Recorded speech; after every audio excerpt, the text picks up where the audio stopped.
আসসালামু আলাইকুম প্রিয় দর্শক, আপনাদের সকলকে আমন্ত্রণ জানাচ্ছি। আপনারা হয়তো থাম্বনেল দেখে চিন্তা করছেন যে আমি কি বলতে যাচ্ছি, যে শেখ হাসিনা ভিডিও কলে আসছেন। তার মানে হচ্ছে গত এক বছর শেখ হাসিনা বিভিন্ন গ্রুপ, উপগ্রুপ, সমীকরণ গ্রুপ, টেলিগ্রাম গ্রুপে যেভাবে উনি আপনার তৃণমূলের নেতাকর্মীদের সাথে ভয়েস কলে কথা বলেছেন, সেটা আপাতত বন্ধ হয়ে যাবে। উনি সরাসরি ভিডিওতে আসবেন, তার মানে অনলাইনে আসবেন, অন এয়ারে আসবেন, জাতির উদ্দেশ্যে একটা ভাষণ দিবেন। তো সেই বিষয়টাতে আমরা আপনাদের সাথে কথা বলছি। তার আগে একটু একটা বিষয় নিয়ে একটু কথা বলছি, যে আওয়ামী লীগের এই মুহূর্তে শিক্ষা নেওয়ার বিষয়টা কি। আপনি একটা জিনিস হয়তো লক্ষ্য করেছেন, ফ্রান্সে ব্যাপক আন্দোলন চলছে। ফ্রান্স গভর্নমেন্টের গত 4 বছরে 6 জন প্রধানমন্ত্রী চেঞ্জ করতেছে, কারণ কোয়ালিশন সরকার ম্যাক্রোর।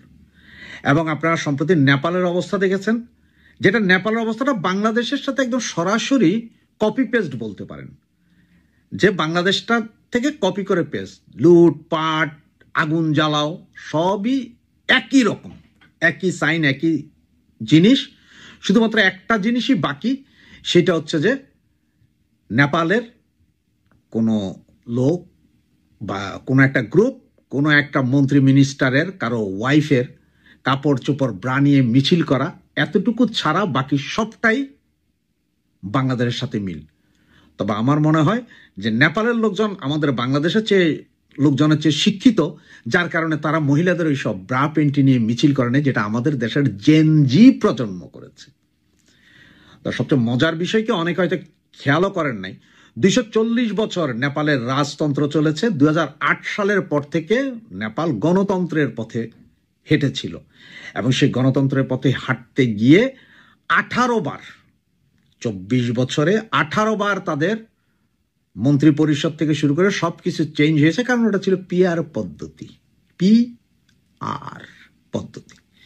সুতরাং সেই অবস্থা থেকে আজকে এখন আবার গণমানুষ সেই মিছিল করে সেই রাজতন্ত্র ফিরিয়ে আনতে চাচ্ছে। তাদের ব্যাপার হচ্ছে যে রাজতন্ত্র, তারা রাজতন্ত্র চায়, তারা আর এটা চায় না। এটা হচ্ছে তাদের মূল থিম। অনেকে বলতে পারেন যে এখানে ডিপ স্টেটের খেলা, অমুক খেলা, তমুক খেলা, যত জায়গায় যত খেলা বলবেন। তবে আমি বলবো কি জানেন, এটা অজিত দোভালের খেলা ছিল। ইন্ডিয়ার সাথে চরম বিতর্কিত ছিল বর্তমানের এই প্রধানমন্ত্রী, যার কারণে তার এই মুহূর্তে পতন, এটা অকল্পনীয়, অবিস্মরণীয় পতন হয়েছে। এখানে অজিত দোভালের খেলা চলতে পারে। আর আমাদের ঢাকা ইউনিভার্সিটির ইলেকশনে বিএনপির জন্য যেমন একটা শিক্ষা আছে, আওয়ামী লীগের জন্য একটা বিশাল শিক্ষা আছে। আমার ভিডিও অনেক বিএনপি ভাই, বন্ধু, বড় ভাইরাও দেখেন, যেমন আমার আওয়ামী লীগ ছাত্রলীগের লোকজনও দেখেন। তো বিএনপির ভাইদের বলবো, 28টা পদের মধ্যে আপনারা একটা পদও পান নাই।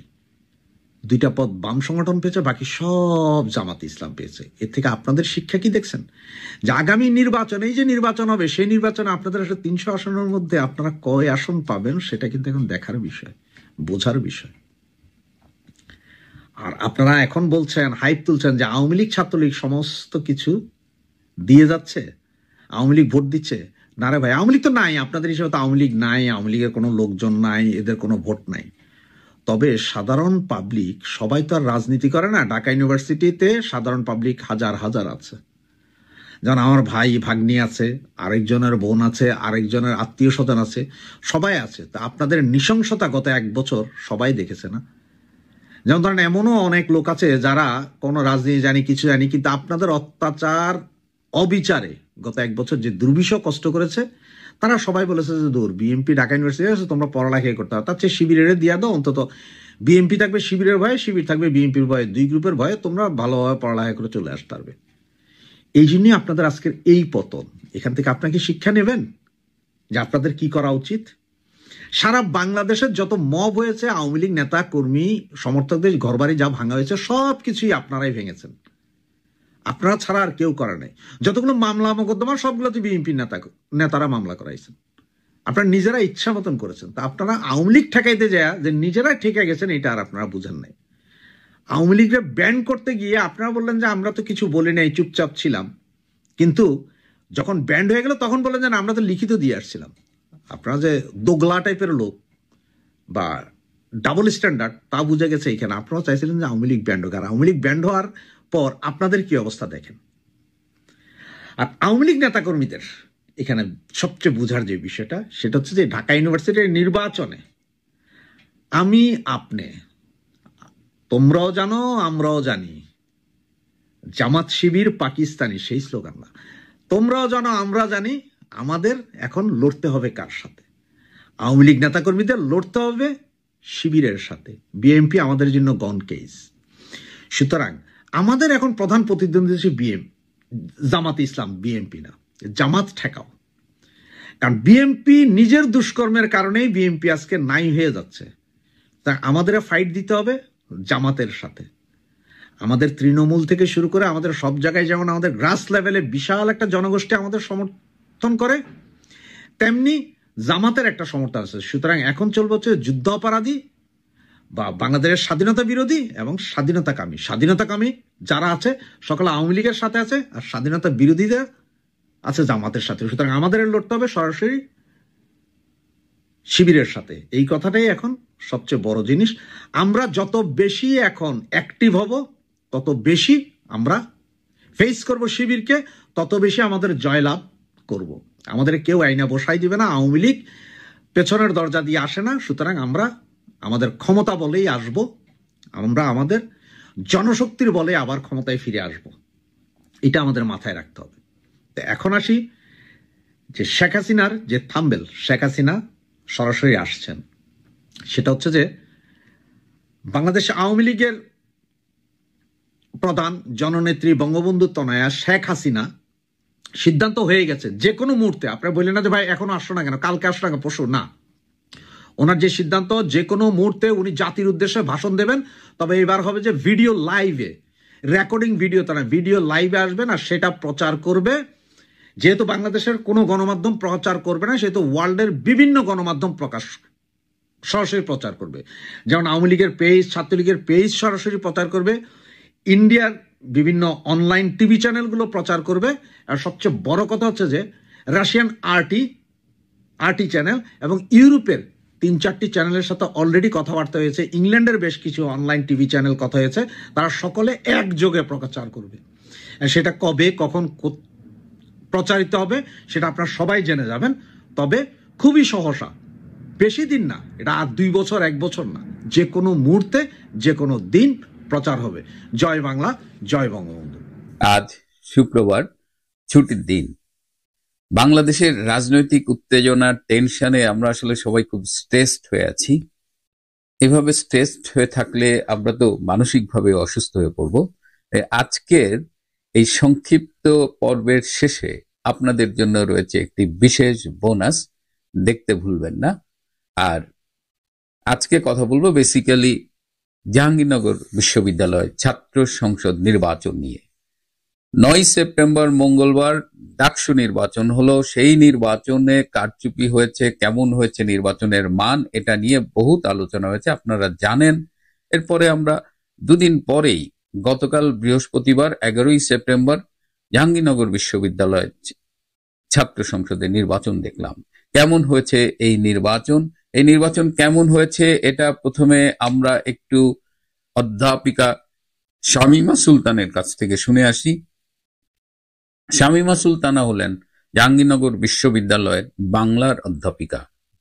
আপনাদের হয়তো মনে আছে গত বছরের জুলাই আগস্টের সেই যে ষড়যন্ত্রের আন্দোলন, সেই যে জঙ্গি অভ্যুত্থান হয়েছিল, তখন এই তরুণী অধ্যাপিকা তার অফিস রুম থেকে মাননীয় প্রধানমন্ত্রী শেখ হাসিনার ছবি নামিয়ে ফেলেছিলেন এবং নামিয়ে ফেলে তিনি একটি বিশাল বিপ্লব করে ফেলেছিলেন। এবং তিনি দাবি করেন যে এই যে ছবি নামিয়ে ফেলে গতবারের জঙ্গি আন্দোলনে তিনি বিশাল ঘি ঢেলেছিলেন।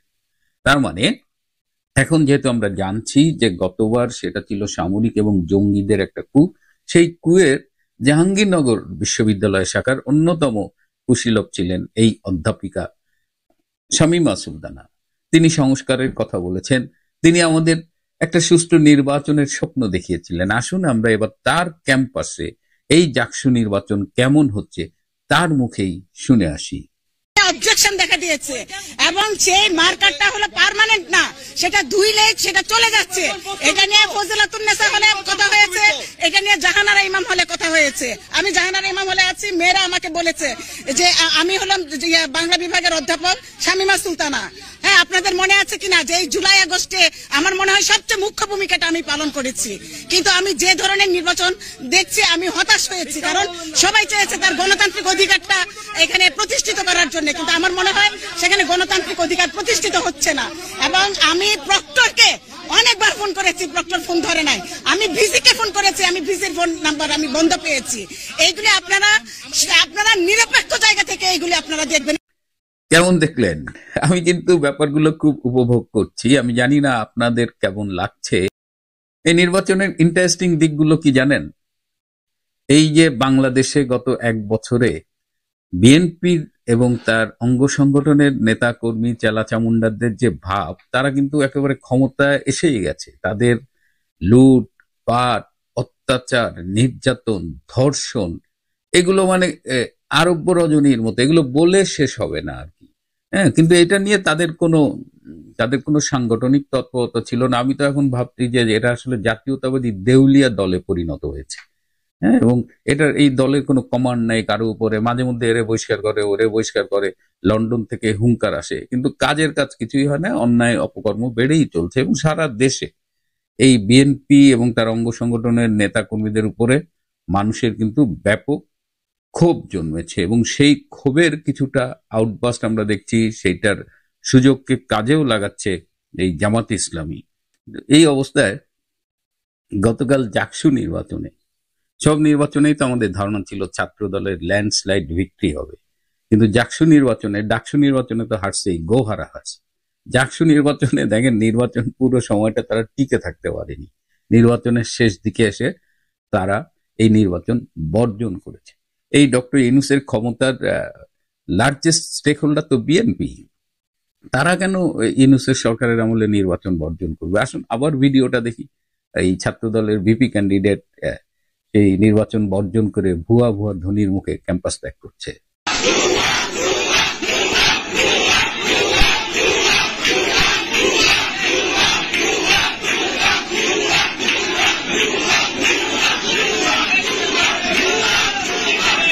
ছাত্রদল নির্বাচন বর্জন করার পরে আরো কয়েকটা প্যানেল বর্জন করেছে। এবারের এই জাকসু নির্বাচনে 25টা পদে 178 জন প্রার্থী অংশগ্রহণ করেছিল। ছাত্রদল, শিবির, বামপন্থী, স্বতন্ত্র মিলিয়ে 8টি প্যানেল, এবং কয়েকটা প্যানেলের নাম আমার খুব পছন্দ হয়েছে, যেমন সম্প্রীতির ঐক্য, সংসপ্ত পর্ষদ, অঙ্গীকার পরিষদ। সুন্দর নাম, কি শিল্পিত নাম, একটা সৃজনশীলতা আছে। কিন্তু নির্বাচনের যে কোয়ালিটি দেখলাম, মান দেখলাম, তাতে আর এইসব শিল্প চর্চা দিয়ে কি হবে? সমস্যাটা কোথায় জানেন? এই যে জাকসু নির্বাচনটা যে ম্যানিপুলেট করা হচ্ছে এবং জামাতকে জিতিয়ে দেওয়া হচ্ছে, জাতীয় সংসদ নির্বাচনে কি হবে? ডক্টর ইউনূস কিন্তু পদে পদে প্রমাণ করছে সে একজন জঙ্গি ও জামাত ফ্রেন্ডলি সরকার। ওয়াকার খানও পদে পদে প্রমাণ করছেন এবং তারা নির্বাচন ব্যবস্থাকে ধ্বংস করছেন। একটু আগেই যে বললাম, সংস্কারের কথা বলেছেন, শেখ হাসিনার বিরুদ্ধে অভিযোগ, নির্বাচন হয় না। আপনারা কি করছেন? আগামী সংসদ নির্বাচন ডক্টর ইউনূসের অধীনে হবে না, এটি আমি বিশ্বাস করি। অনেক পরিবর্তন আসবে সামনে, সেটিও আমি বিশ্বাস করি এবং আমার সূত্র বলে। কিন্তু রাজনীতিতে ঘটনা না ঘটা পর্যন্ত তো আসলে কিছু বলা যায় না।